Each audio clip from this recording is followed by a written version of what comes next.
Hello, today we're going to be looking at comparing two-digit numbers. So first, we need to go over the symbols that we will be using. The first symbol is the greater than symbol. So that's greater than. The next symbol looks the same, it's just the opposite. That's the less than symbol. Less than. And the last one is the equal to symbol. So equal. Oh. Equal with a Q, not a G. Equal to.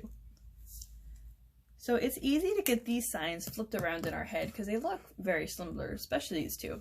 So one way to help you is to think of these as alligators. So here I'm going to draw some big old teeth, little eyeballs so you can see. Do the same for this guy. There's his teeth, and there's his eye.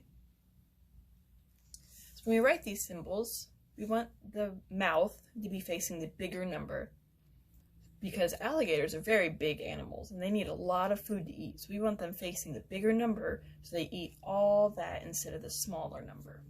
So that's how we can remember greater than and less than. Okay, let's work on a problem. Let's start with 18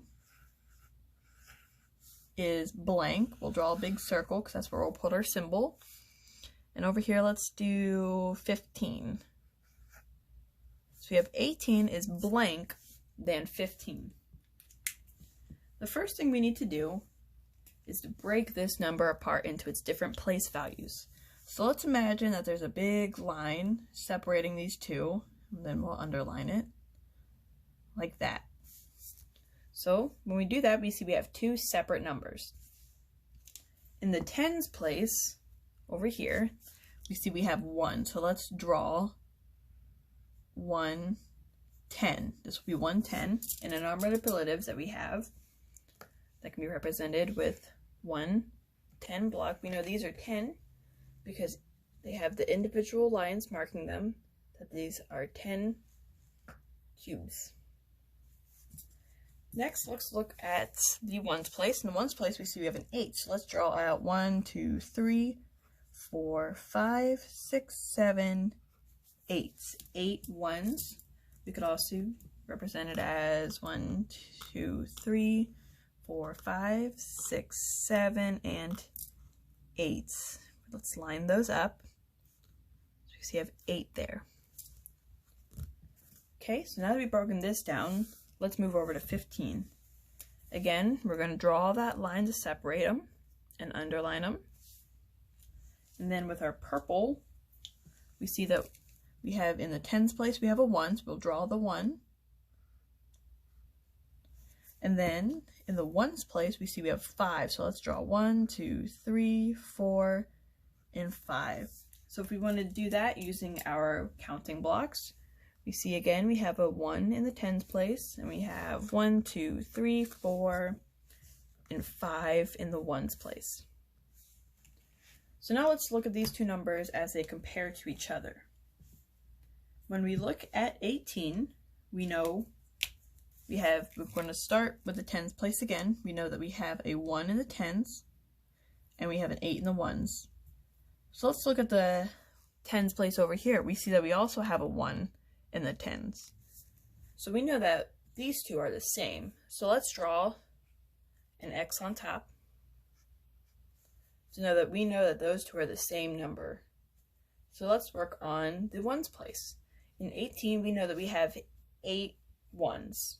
So we have 8 over here, but in 15, we only have 5. So because we have more in the ones place over and on 18, we know that we can say that 18 is greater than 15. And when we write the symbol, we want to put it so that the mouth of the alligator is facing towards that 18. So again, we'll draw the teeth. The alligator needs to be facing towards the 18 so it has more food to eat. Because if it ate 15, it's not getting as much as it could when it gets 18. Okay, let's clear that. let's do another example. This time let's look at 23 is blank. Again, this is our, well, where we're going to put our symbol. So 23 is blank, then let's do 14. So first things first, we need to draw our line, separate those two, and then we need to look at the tens place. So in the tens place here, we see we have a 2, so we can draw that as 1 10, 2 tens. So we have 2 tens here, and in the ones place, we see we have a 3, so let's draw 1, 2, and 3. If we're going to use our counting blocks to measure that, we will see we have 2 of our tens, and then 1, 2, 3 of our ones. So now that we've gotten 23 broken down, let's break down 14. So when we look at the tens place here, we see that we have a 1, so we can draw 1, 10. And over here, in the ones place, we have 4, so let's count 1, 2, 3, and 4. So when we use our counting squares for that, we have a 1 in the tens place, and then 1, 2, 3, and 4 in the ones place. So when we compare these two, we're going to start in the tens place. So with 23, we see we have 2. So in the tens place, we have 2 for 23, and over here, we have a 1 in the tens place. So for this, we know that we have one more 10 over here in 23 than we do in 14. Now because the 10 is bigger, we know that this number is going to be bigger. So again, we're going to write this as 23 is greater than 14. So let's draw those teeth to make sure we have it the right way. We see that 23 is greater than 14 because the alligator is facing towards the 23. Let's clear this. If we were to write it as 23 was less than 14, would this be correct? It wouldn't, because if we draw the teeth, we see that the alligator is only facing towards the 14. So it's missing out on so many more numbers over here with 23. So we know that this is not correct. So let's draw a slash through it. That's wrong. So it's important that we know which way the alligator is facing to make sure we get the right number. In this last example, let's look at 12 is blank, then 12. So again, let's break it down. So we'll draw our lines. Here we have a 1 in the tens place, so we'll draw our 1.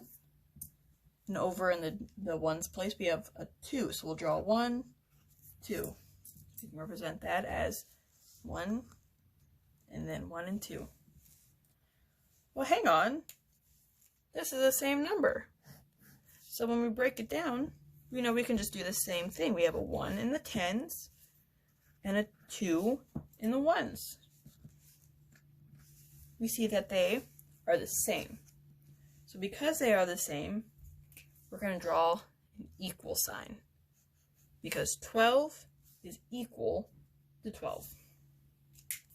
So that's it. That's comparing two-digit numbers.